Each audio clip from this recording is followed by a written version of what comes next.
a reason to actually do it, man. God, did we just get into the draft screen? Yes, we did, Mike. Oh, well, hold on, John. I better do us an intro because, you know, we want to make this look professional as possible. Of course. Everyone get ready to see the amazing production work. The production's compliments of John X, who created a few of these pieces. So, poof, as we see, the dust flies up, and now we have a draft screen. And ladies and gentlemen, welcome to this best of 3 series between OG and the final tribe. It is Mike LaPhoenix joined by John X Fire, and it is currently a 1-1, and the third game decider will be on the brand new patch. How much more could you ask for after a 40-minute wait time? You know, Mike, you can't ask for much more than that. Crucial match for both teams. Loser gets knocked down to the loser's final. And, you know, it's a bit of a safety net in the sense that you're not out of it yet if you lose, but at the same time, you really don't want to play an additional BO3. I mean, who would, really? It's a risk that no one wants to willingly take. So both teams should be playing their best. I mean, TFT just gave us a really good game too, showing us that they can really work well together as a team. They picked up the slack, really made that Lycan work for them, and just danced all over OG at some point. Yeah. This should be interesting. I do wonder whether both teams will take note of this patch and go, okay, let's make something special happen, right? Because there's so much more incentive right now especially with those stacks, there's so much more incentive to pick up heroes that take stacks well. And not only do you go crazy and farm, you help your supports farm as well, in that sense, in that passive kind of gold way. It's going to be interesting to see if they do change it up straight away. Of course, it's very doubtful, though. Like, you don't generally see, 10 minutes after a patch, we're going to see the whole drafting stage change for either team, but I suppose it could. You never know. The TFT opened up with something they opened up in the last game. They go back to that Witch Doctor, which did a lot of work for them, and it's a very stable support. Cask does good job as long as the heroes are clumped up. Maldic is a very potent, amplifier of damage.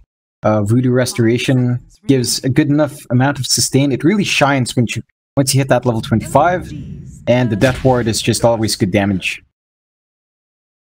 Well, there's a Tusker pick, so nothing too special going on. Same kind of thing, of course. Tusker, a very powerful support. I am like, they didn't really change the heroes at all, as far as I can see. So there's no real reason. My goodness, to change the pickups anyway. Yeah, I feel like, yeah. I was going to say, someone brought up an interesting point in the chat where they said, if you have an alchemist who picks up the bounty at the 0-minute mark, what happens with the gold? That's an interesting question. I guess we'll find out at some point. But if I guess a couple of things could happen. It could amplify the gold he receives for himself, or it could just not amplify any gold at all, because it gets distributed in a weird way. Well, we'll see if Valve thought that far ahead. I'm sure they have. It's an interaction that I'm sure they face they get a lot of feedback on, so surely the patch probably took note of that, and I think the likely outcome is that it boosts the gold that goes to himself, but doesn't affect his teammates. I mean, that's the logical conclusion to that, but you never know. Well, this is Dota 2, John. We don't necessarily use logic, so your point is pretty much invalid at this point. We'll come back to that later. There are a few more ban outs coming out for both teams. Chicken was reduced, by the way. The courier 250. Pretty darn nice. Yeah, I told you, Mike. It's the subsidy patch. These are in-game subsidies for the supports. Everyone else gets taxed 25 gold each. I mean, I'm a support player. I just don't know if I should accept these handouts. Oh my.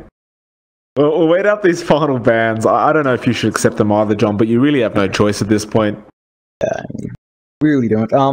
we haven't talked about the next picks, actually. The Brewmaster is a really stable offlaner, and, you know, we just came off of a series, the last series we cast in, like, where Ice just did a really, really annoying Brewmaster. And the hero is still really good. It has a lot of potential. It stops the enemy safe lane from getting too much, thanks to that Drunken Haze. And it's really annoying to play against, especially if it manages to reach that fast level 25. It just constantly splits, and it's really hard to deal with. TFT pick up that Gyrocopter, which is interesting, because the past 2 games they've favored Lycan. So now they lock into a different core. I mean, the Gyrocopter does a lot of work, comes online early, clears out waves fast, has a good amount of magic damage. It's interesting that TFT opt to go into that, rather than picking up the Lycan again for Frost. Yeah. I do like the change. I mean, the Lycan is banned though, mind you. Yeah, fair enough. Yeah. My goodness, John.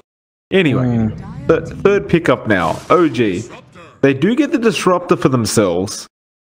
Again, like, it's one of this position 5 right now in the Disruptor. It's just so damn powerful. Like, the Static Storm Kinetic Field does so much work, as well as the Glimpse. Like, you really can't ask for a better ability than the Glimpse, right? Like, being able to just bring someone straight back to where they were. I do like this. In combination with the Brew and the Tusk, I think it's going to create a lot of havoc for the final tribe. And I mean, these drafts, right? We saw game 1 and 2. The drafts were a bit all over the place, and now they've really resulted back to what's in the meta. Like, these drafts look very, very meta at this point. Yeah, it definitely does. I mean, these are much more standard openings for both teams compared to game 1 and even game 2, which was rather funky in terms of its picks as well. So this is much more standard. TFT picking up that Clockwork as well. Fairly common here to see nowadays, both in the offlane and support role. And it just does a lot of work for your team. You just need to hit level 6 and you can gank fairly nicely, get a pick off on the back line. It does decently in the laning phase as well. It can be very disruptive and annoying, but it's not the best hero for that laning phase unless you manage to run up to someone and just get the battery assault off. But beyond that, it has its uses. It's a very flexible opening pickup as well from TFT. I mean, it's not clear yet whether they'd want to run a support duo of Witch Doctor and Clockwork, which I'm not sure if it works out well enough if the Clockwork gets a good cogs and no one's nearby. Like, no one else is outside cogs, so cask stays inside. But it can also be a bit messy if you don't get the cask going well. So it's a rather strange support duo. It does work out, but it situationally works out. They don't really have any hard lockdown from TFT except the rocket from Gyro right now.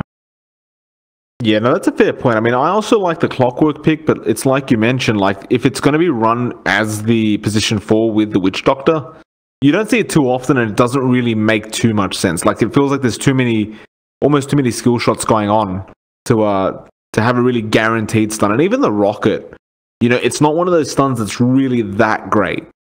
Like, it's not, you know, what are you going to do? Chase them across the whole map and wait till they're stunned? And even by that point, the rocket could have been killed off. Like, Final Tribe, we'll see what they pull out. Obviously, it's very early on in the draft. They still have 2 more heroes to go. But it is like you mentioned, where it doesn't feel like it syncs too well together. And there's Resolution Storm Spirit again. So they're going to give him that hero. He played fantastic in game 1, so you can't really blame them for giving it back to him. And ultimately, if we know OG, they're going to try and shut down the Gyro as much as he can. Sort of like how TFT did it to OG last game. And, well, if they can do that, I mean, we've seen the Gyro just become sort of useless. Yeah, definitely so. If they manage to shut down this safe lane Gyro, as happened to them the last game, as you mentioned, it will probably have a hard time recovering unless they really invest in stacking for it, you know, giving it space. But the last game, OG felt like they didn't. I think they were... I mean, No-Tail was supposed to be creating space, and he was. At the same time, he was also soaking up a lot of farm. It took a while for their Gyro to come online and really threat. So it was a rather interesting farm distribution last game for OG. And I wonder how TFT will work that out here. Mind you, though, if you think about this in the new patch context, the Gyro does have a bit more value now, because he does enjoy taking neutral and ancient stacks. So that 15% bonus bounty that they're going to get does actually help a lot, you know, in terms of, you know, the Witch Doctor who'll probably be stacking the most, or even the Clockwork that'll be doing the same. Whereas you look to OG's end and it's not that, like, they haven't really got anyone that enjoys clearing stacks that much, apart from maybe the Storm, but you don't generally see the Storm Spirit taking Ancients that much, so, well, it could be one of those, like, you know, funny little mechanics that might actually give TFT a bit more of a boost than you'd expect with this draft. Yeah, it definitely could. The issue with committing so much to stacking is that, you know, you kind of give away your lane presence. And we've seen it time and time again. Sure, the supports get maybe a couple stacks off, but they tend to really, in this patch, they tend to enjoy staying in lane, soaking XP from there, and trying to force ganks. It's much more momentum-based in the early game, and devoting your time to stacking a lot in order to make a noticeable return from that bonus. I'm not sure if TFT will commit to that. Let's see if they do. We'll keep an eye on it anyway. There is one last ban coming out from the final tribe. I do like the final ban from OG being the Enigma. Of course, there isn't any hero that could have actually cancelled the Black Hole had he gotten a BKB. So it is a nice little ban out from the Radiant End. But the final tribe, they will spend most of their reserve time, and they will get rid of the LD again. So they don't want to give No-Tail that hero, and they do end up picking up the Invoker. So this is an offlane Dragon Knight, is it? Looks to be that way, maybe. Well, they picked the Invoker up again to the Storm Spirit, which we saw in Game 1. I believe that was the mid matchup in Game 1, Mike. And Resolution just had a really decent time. Ooh, OG. My. Well, I don't. John, it's a Morphling. It's not very big in the tier list anymore for heroes. Like, it's not a big pickup. I feel like these days you have to have a very specific way of playing the Morphling. I mean, how do you feel about this? I feel like it could work out. I mean, the big thing with Morphling is he could potentially be a better hero than the guy you're replicating. Like, say for example, in this case, if Morphling opts to turn into DK while morphed in a lot of Agi, he can do a lot more with that Dragon form. Well, no, Dragon form is an ult, right? So it's, well, no. It's a decent enough pickup. We don't see it too often nowadays, but I feel like it can do work here. There are pretty good, you know, people to replicate. The Gyro is probably the best one in this case, and should work out well. You can definitely use the abilities of the enemy heroes against him quite well, and it doesn't. I feel like it should be fairly easy for him to slip away, unless he's facing off against a DK, which is probably their hardest lockdown right now in TFT. Well, let's see how it goes. I'm very intrigued to see what the hell happens here.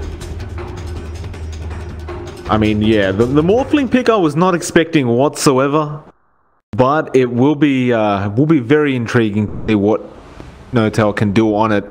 Let's go through the players and the drafts and see what's going to happen. So, Fly will be on that Disruptor. Of course, the Storm being played by Resolution. Jerax, he'll be on that Tusk. The Brewmaster will be played by S4, and No-Tail, he will be on that Morphling. John the Dire, if you could please. Alright, on the Dire side for Final Tribe, we have Hanskin on that Witch Doctor, the Dragon Knight being played by Jonasum Fan. Gyrocopter being played by Frost, Invoker being played by Era, and the Clockwork being played by Pablo. Looks like OG are ready to say hello straight away. They've already smoked up at the top lane. They can get a nice shards off it. You know, could make all the difference against Jonas, and they do place a ward immediately, but the smoke is already broken. Rocket does end up connecting onto S4 as well. Looks like they just really want to just secure the bounty rune right now.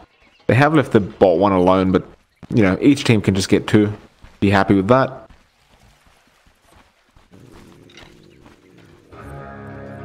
Yeah, with those bounty changes, it seems to really benefit the entire team more. Sure, the individual hero who would have grabbed 2 runes loses out in 40 gold overall, but your entire team gets a nice little boost to gold, so I suppose it's nice for the sports as well. They get a decent amount of gold, and it doesn't matter who picks it up now. Yeah, that is a nice change. Speaking of a change, while we're still in the early phases of this game, so there was a tree removed, and to the top right of the blue crystals near the ancients.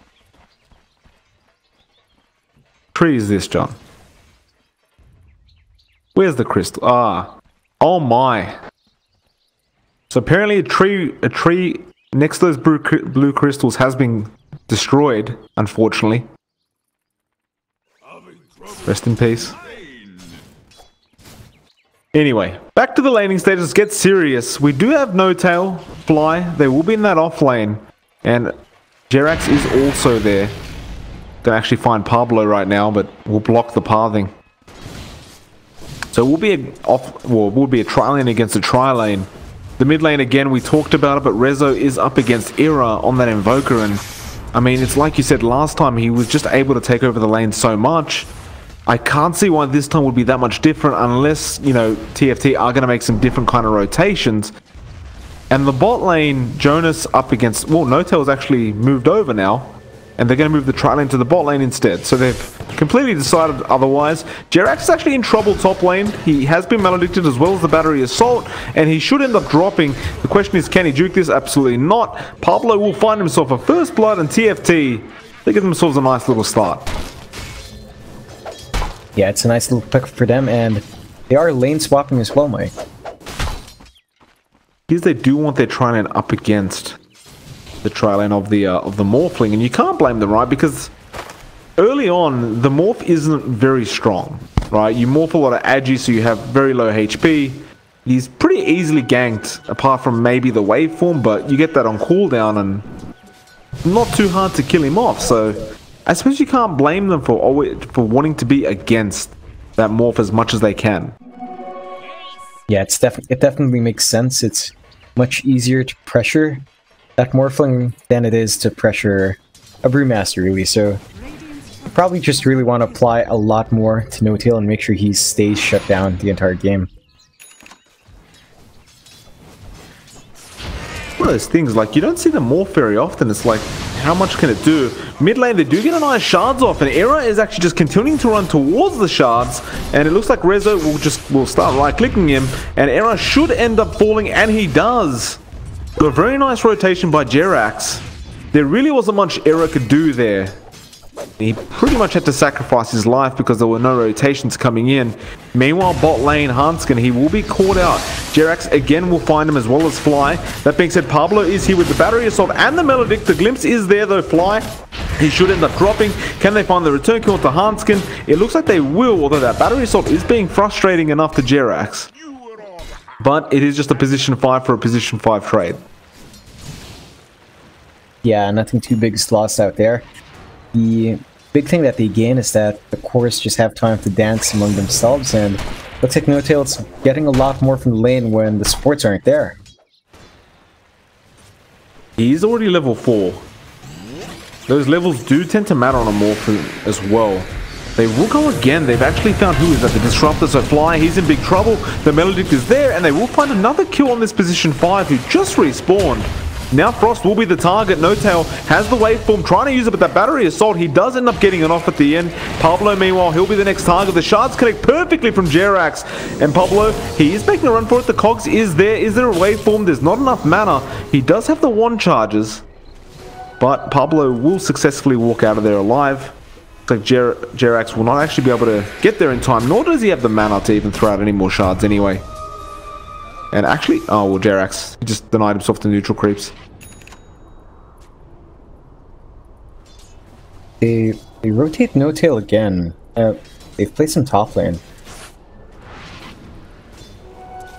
I mean, it's one of those things, right? They really want to focus his farm, and actually mid lane right now, Rezo, he's going to be in trouble as well. Pablo with these rotations. The EMP does connect, and Rezo, he does find a return kill. The Tornado, though, will do the job, and Era, he's going to have to try and back off safely now, because, well, Fly is there with the glimpse whenever necessary. Nice coconut. Amelodip comes in from Hanskin, but here's the snowball. Era will be able to walk this one off. In fact, he comes back in with Pablo. They want to turn this around. Tusk is in big trouble. Jerax will end up walking out successfully, it looks like. They do not successfully manage to get the Invoker. So it is a 4-4, 5 minutes in, and there's a lot of kills going on in this game. The Shards does end up connecting onto Era. He is stuck right now. Rezo, he'll chase as well as the static, well, the kinetic field is dropped. Jerax copying a fair bit of damage. The Cox push back as well, but nice snowball comes in just at the end. He will go onto Pablo though, and Era again will be able to walk out of this successfully, and Jerax will end up dropping.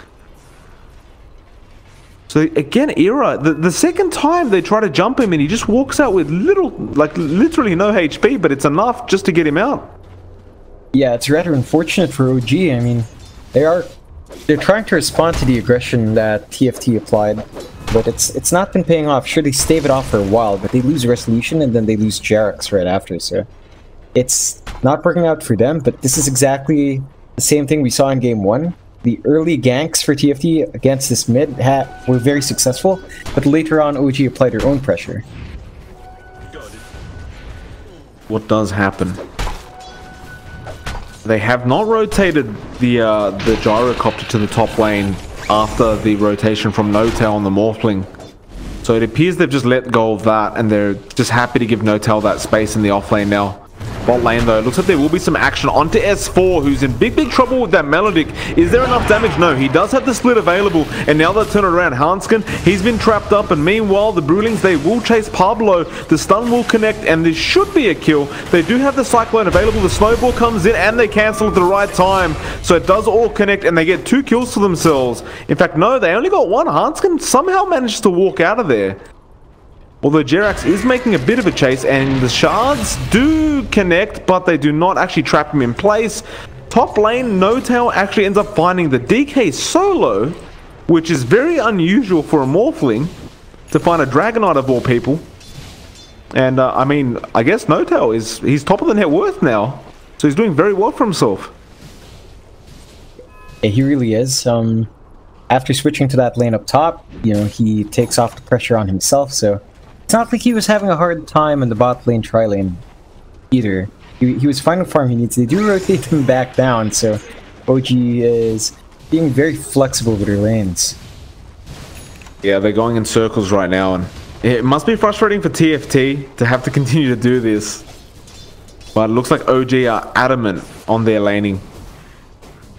And it is very important, of course, to secure your carry a very good lane. There is our Gyro. Frost. Again, has to be up against S4, and that's such a frustrating lane. Bot lane though, Jonas, he's in big trouble on that DK. He can't sustain against this many heroes, and they do end up taking him down. And to make matters worse, Notel ends up picking up the last hit again, and he's now on a killing spree. Yeah, I mean, Notel's net worth is so far ahead now that killing the DK actually isn't worth so much. I mean, right now, Jonas and Fan is just worth about 1,800, 1,900 gold, so when he dies, he doesn't give too much away. No, really doesn't. Though he will come back in. Jerax is there again with the Shards. They want to kill him, and he's trapped in place. He does end up eating the tree, and now the Witch Doctor will TP in and does cancel it, understanding, of course, that Jonas will be safe in that tree line. I mean, it's like you mentioned, right? The TFT, they have a great start, but then OG start applying their own pressure, and well, it's not great for TFT when that happens. That being said, though, there is a smoke coming in from the final tribe. Era is here on that Invoker, as well as, of course, Hanskin, and it looks like they're going to go straight onto Jerax right now. The Coconut connects as well as the Medic, but, well, the Morph goes straight onto Era. He's going to have all his mana drain, though, and this is not good for Notel. He is still very tanky and will be able to back off, and it looks like they'll just be happy to survive this. They may lose Jerax, but the Breathe Fire barely misses him, and he's still juking around all this. He has a TP available, and he will end up getting out of here alive. Barely, mind you, though. That Breathe Fire was so damn close to hitting him. Yeah, I mean, Jarix manages to get out by the skin of his teeth, and it's rather unfortunate for TFT because they need these early kills. They've committed a lot of resources to trying to get favorable lane matchup, haven't been able to maintain that, and now they're not finding the pickoffs in their tri lane, so it's been a rough time for them. Well, they're going up to Pablo again, bot lane, and well, the Melodic is there, but Notel still wants to go after this. The Tornado as well comes in. Era, he's trying to do the damage. The EMP will not connect. And it's just so important that EMP connects on the Morph. And how often is it that you see an Invoker, by the way, that goes Quas Wex instead of the Exhort? Not very often, I'm sure. Mid laner, Jonas is in trouble. They will zip in. Rezo, he found himself an Arcane Rune, but here comes Frost. Call down will not connect with anyone, but they will protect Jonas from from dying, essentially. Yeah, I mean, even if they do lose Jonas, he's definitely won't knock for too much, but it's always a hard time, especially if your DK's having this rough of time. I mean, you definitely want some early items in your DK, so you have to secure him something for sure. Well, right now he's only got a Soul Ring, really, and a Magic Wand. Like, he's just about to pick up his Boots of Speed. But at 10 minutes in, I mean, that's not exactly the ideal timing of a DK. So they've done a fairly good job, and they're going to go again. They've smoked up right now on OG. The shards will not connect, and Rezo's actually trapped himself in. So a bit of a smoke wasted from OG this time around. And that being said, Notel now might be in a bit of danger. They will come in with the Tornado EMP again.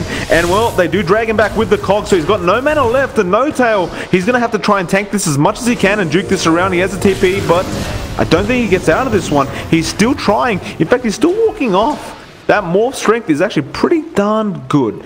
Mid lane, they did also manage to take down Jonas. There was a split coming up from S4, and he does come in to help out, and they just can't kill Notel. He's 3-0 right now, but the amount of attempts they've made for this man, and they still haven't been able to kill him, it's actually just going to be so frustrating for TFT. Yeah, it definitely is. I mean, they're committing a lot to trying to shut down Notel, but it hasn't worked out. He hasn't died once, and a couple of times when they do rotate in, they lose a couple of their supports as well, so overall, Notel's been going ahead from these ganks, and that's not what you want as TFT. You definitely want to slow down this Morphling start, because once he gets a decent start, a decent timing on a few key items to help him stat pad, it becomes really hard to control him. Well, they're going to find resolution on that Storm Spirit, but they don't really want to engage, it seems. They will Tornado, though, straight onto the on Jerax's task.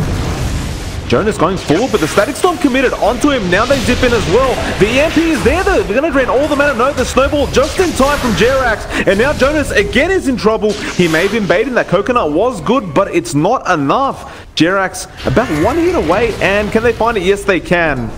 He does turn around to throw those shards out. But still, I mean, I understand you said a million times, like, the DK is not worth that much money. But it seems that OG really do want to prioritize him over anything in this map. I think they're just trying to, slow him down as well, which makes sense. Well, Pablo does get a nice hook shot onto Fly, but they can't actually get this kill. The Tornado will connect and should do the job, and it will. So a nice kill, but here comes Rezo. That actual shard was perfect coming out from Jerax. Now Era in a little bit of trouble. Do they have the mana to keep chasing, though? In fact, yes, they will. Era being slowed down. There's S4 as well, and the Cogs will stop everything. Although, no, the shards, they will not completely block him out. Snowball, though, Era, well, the shards actually block themselves out. And that's a bit unfortunate.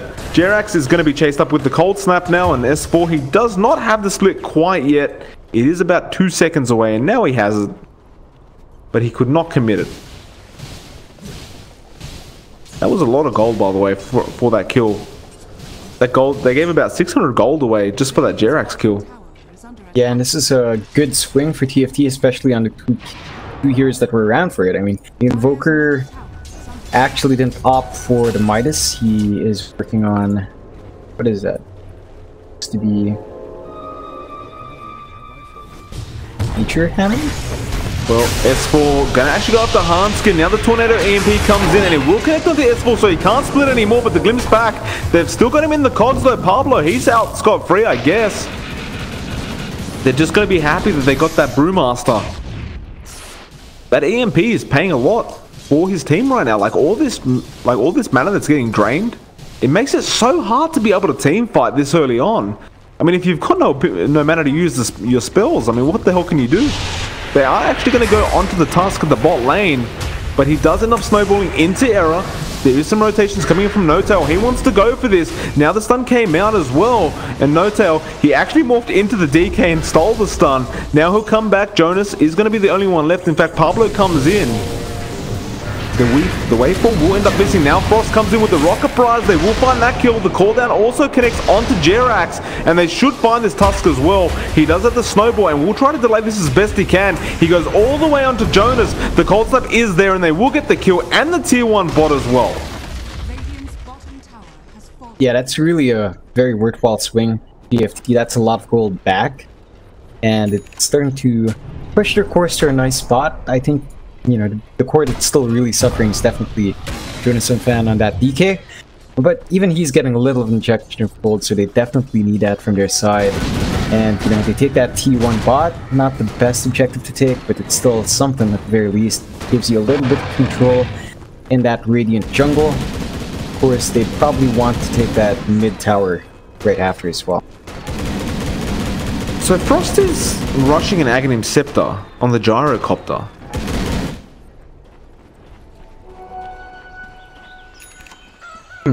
I've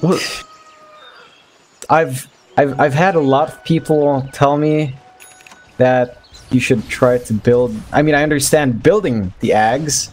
I'm not sure about rushing it, but well, they do use the hookshot bot lane. Pablo doesn't end up connecting onto Resolution. But yeah, the Aghanim Scepter. I mean, rushing it this early, is that worth? Like, is it going to pay that much for the actual team? Yeah, I feel like it doesn't. It doesn't really do too much. You definitely want different items to stat pad and to add damage, but you know, we'll see how it fares out. TFT is doing some really weird stuff right now, Mike. I mean, I was stuck on Era for quite a while because he's building a Meteor Hammer. Wait, he's got a Meteor Hammer? Yeah, he just finished it, and when I saw his items a while ago, before the fight broke out, it's like, okay, he's not going Midas, he's not going Mules, he's not going Drums. He's going Meteor Hammer. Okay. Let's not question them. Let's see what the hell happens. At the very least, it's very interesting. I've never seen a Meteor Hammer Invoker.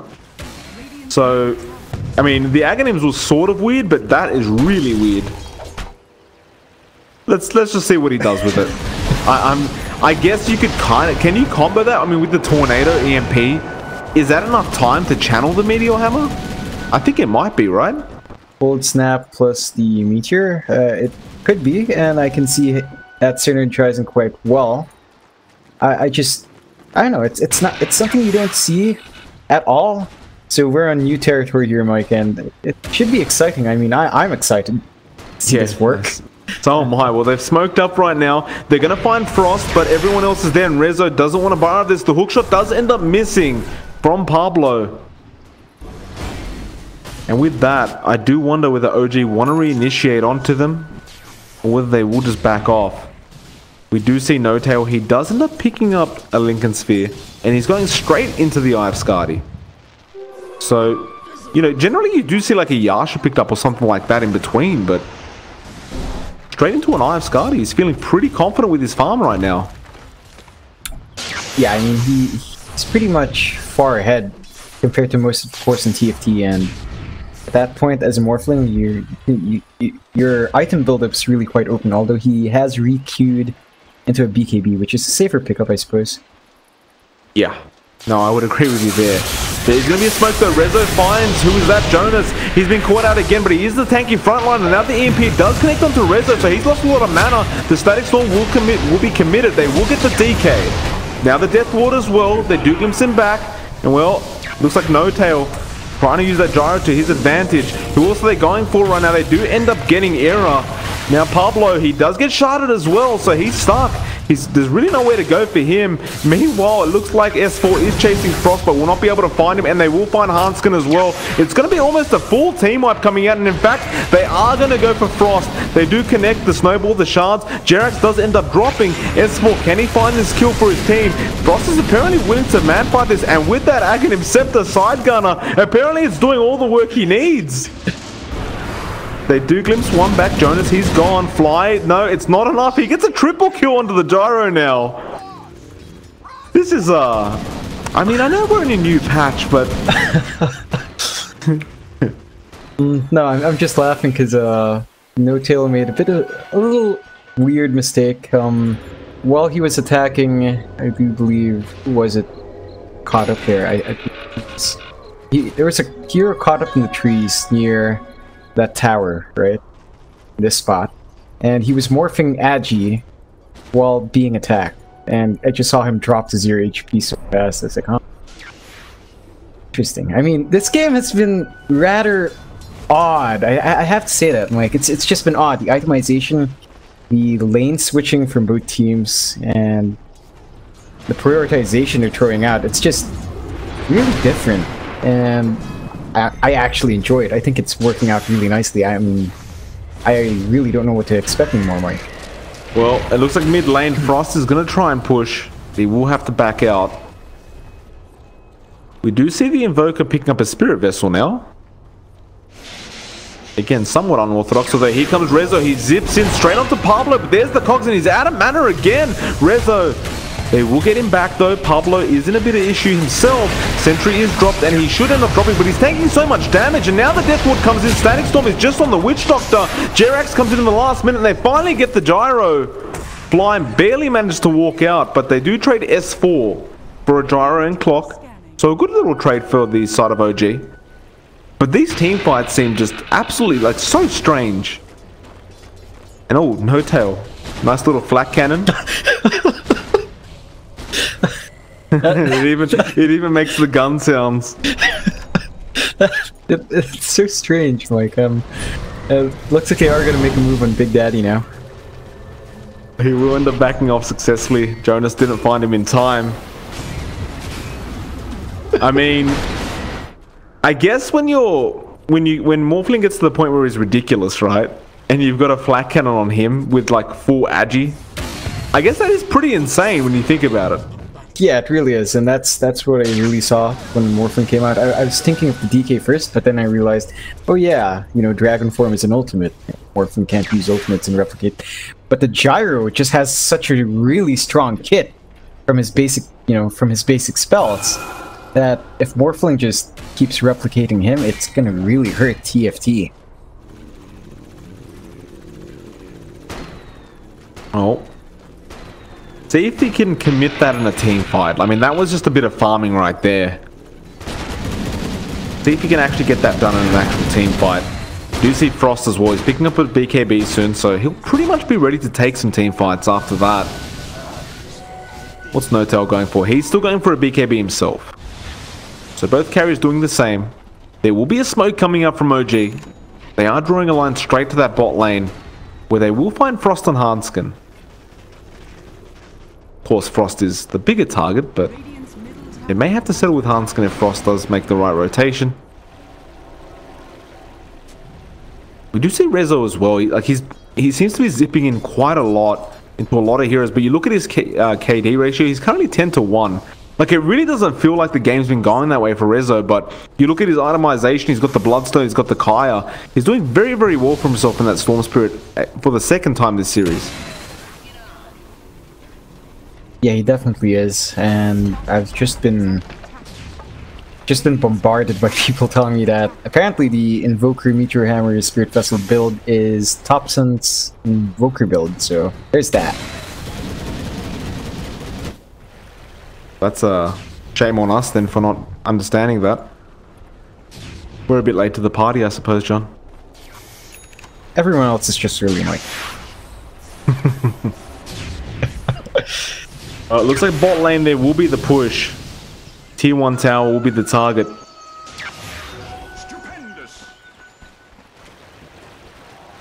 Should be an easy one at that. I don't see any defense happening.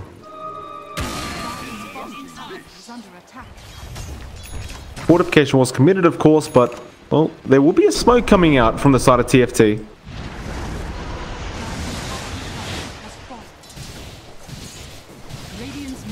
Hotel has got the full BKB up now. Pablo actually picking up a rod of Atos for himself.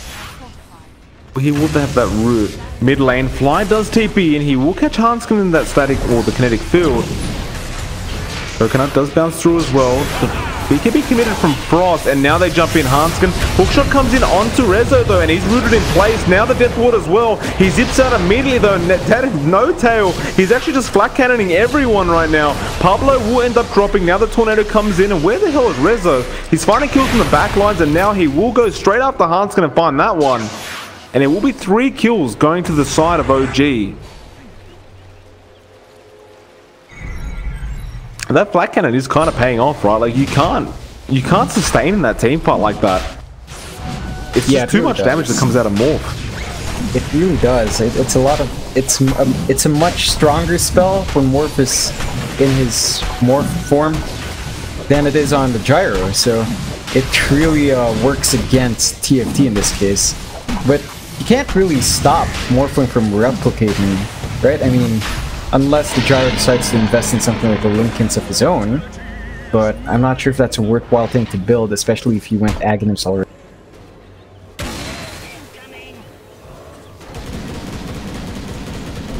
They might just find Rezo, although he seems to have found them. He does, of course, have an Aegis available now. He has almost got that Orchid as well. Being surrounded quite a lot, and he will actually jump onto Era, but now the Coconut comes in, now the Hookshot as well. Can they burst him down? It looks like they just might be able to, and they do. The Aegis though, the Meteor Hammer being charged up, and it all connects. The Rod of Atos does so much work from Pablo. And they get a godlike streak out of him. Where's the next fight recap that actually tells me how much gold they took? They got a, well, that was a big swing. 1.5k gold just from that one kill. Not to mention they've taken the Aegis out of the game now. So Rezo making a unusual mistake for himself. Yeah, definitely a bit odd with the decision making there, but you know, when you're that far ahead, sometimes you just feel a bit confident, just have a little bit of fun and just randomly land to the entire enemy team while sitting around. Also, they will go in and try to get Jonas again. They will split for this. Jonas, with that Shadow Blade, will be able to walk out of here safely. S4 is trying to find somebody that he can take, but the cogs are down. Jerax can't really find anybody himself. In fact, now they've found him. The Rod of Atos comes in, Era's there, and there's the Cold Snap as well as the Spirit Vessel. The Snowball in as well, onto 2, but nobody's really around to help him out. We'll have to give his life away. And so this game, we still sit very evenly at 21 to 18 and only a 2k net worth lead for the side of OG. Yeah, it's been fairly back and forth from both sides, really. No one getting too big of an advantage so far. And the farm being fairly well distributed. OG Courser slightly ahead. The top 2 from TFT. You know, the Gyro's first, but the Invoker's trailing quite a fair bit behind Morphling. Otherwise, it's fairly distributed, so both sides are doing quite okay. And I know I can see why the Gyro Ags would work actually, especially with the Invoker in the game. You can just Alacrity him to give him all the damage anyway, and kind of pays off, I suppose. That's a very good point. That Alacrity does add a hell of a lot of damage. So it does have a lot more value while that Invoker is in the draft.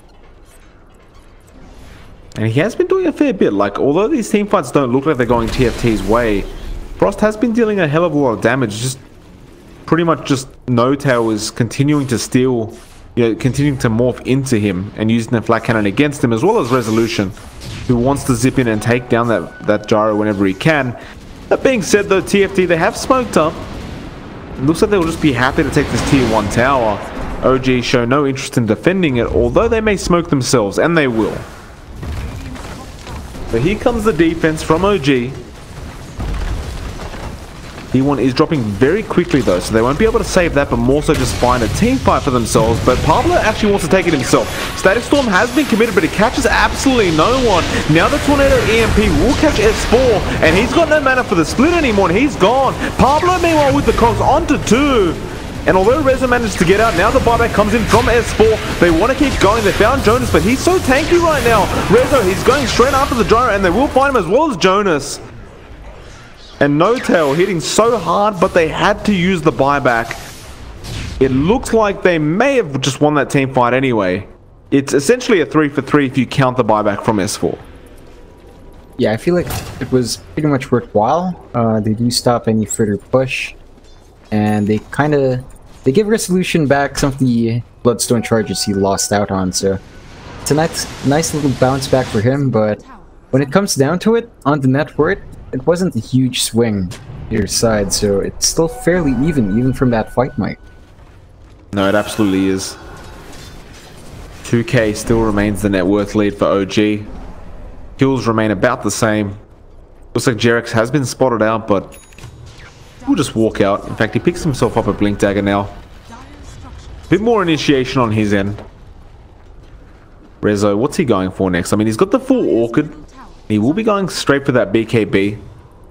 Will help him a hell of a lot in these team fights, because essentially being disabled so much is really what's causing him havoc. But with a BKB, he's just going to be able to do whatever the hell he wants. Apart from maybe, if the gyro gets too big, that right click can get a bit silly. Yeah, it definitely can. Although, it still has quite a few slots open, and you can itemize for that. Probably get Shiva's card to mitigate some of that damage. Or if you felt like it, maybe even a Lotus Orb.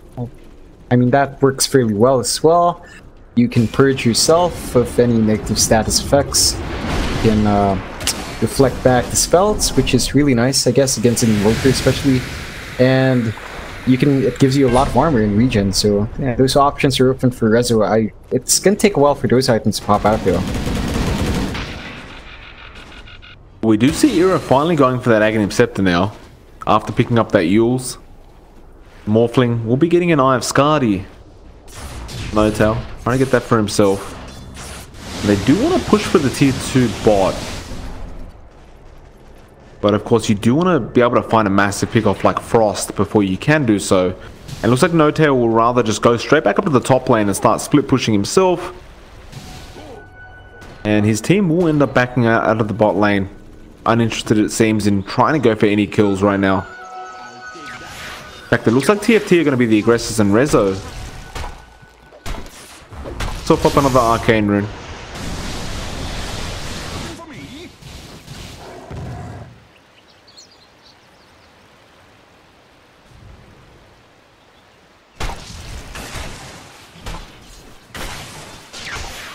Game is extremely quiet right now. Like, both teams just appear to be very happy with just farming at this stage. Like, no team... It seems like there's a lot of confidence in both teams in their carries. Like, the Gyro, they just want Frost to continue farming, but as well as that, No-Tail, he's about to pick up his Eye of Skadi, so I suppose maybe after we see that Eye of Skadi, they might try to make some kind of engagement. Yeah, it's definitely possible. I'm not sure about taking the game too late. It is a Morphling. I mean, weakest point is that laning phase, but I guess it is not. I mean, it's definitely not as good as it used to be, but it is very potent in this match, especially with that gyro hanging around him. If he replicates again and just casts the flag, switches back to his morph, he hits so strong. Yeah. There will be a smoke though from OG. However, they're running the opposing way, so they're not going to find any heroes from the side of TFT. No-Tail, he will pick up that final point booster and get that Eye of Skadi up. And it looks like they want to try and find a pick-off and go for the tier 2. And so No-Tail will be baiting out for his team right now. I don't really see them trying to defend this, and they won't. TFT, they'll just continue pushing their own lane. Now, well, No-Tail's pinging out that tier 3 tower. If they find a nice team fight here, I mean, this could be a Rax for the side of OG, but at the same time, if they lose it, it's a lot of gold going to the way of TFT. See Pablo already looking for that attempt at the hook. Note will back off safely. Uninterested in taking too many risks, and he will just go back to farming. At the very least, he does force out the whole side of TFT to come and defend. And now everyone else will just back off safely. So they're going to be very happy with this. And I suppose they did deal a lot of damage to that tier 3 tower. It's pretty much almost dead. Yeah, they took quite a fair bit of repairable damage to that tower. So it should be easier the next time they decide to push up. I'm wondering what progression we should expect to see before anything big's committed. Well, mid lane, they do end up finding Jonas, and he ends up dropping immediately. Tornado did come in, but a bit too late. Now that this DK is down, the Roshan, it will respawn in 5 seconds. They've come to the pit a bit too early, and they might just miss out on this. Instead, they will go to the tier 2 top. Jerax will stick around, and now he will see it, but No-Tail's already gone, which is a bit unfortunate. And he will immediately rotate back to that Roshan pit. Meanwhile, though, bot lane, Era is forcing the push with this Meteor Hammer. There will be a rotation coming in from Fly, but immediately gets tornadoed up. Looks like there will be a team fight going on. Pablo, Rod of Atos, but he's in big trouble right now. And, well, Rezo will end up finding him. In fact, S4 gets the last hit. Without that Rocket Flare available, as well as the DK, they might just be able to take a free Roshan for themselves. Yeah, it looks like TFT is not in a position to contest. Although I'm pretty sure they're aware it's going on, because they did flare it out earlier. It's just that they're definitely out of position for it, and all they can really do is try to apply pressure in this bot lane. Well, there will be a cheese and Aegis given to the way of OG, and now they again Rezo trying to find a nice kill onto Jonas. Shadowblade is there just in time, and no detection available on resolution at this point. But they will go for the tier 2 push. That tier 2 tower is completely gone. And that will mark the last outer tower for TFT. There's only 2 towers left as well for OG right now, in the mid and the top lane.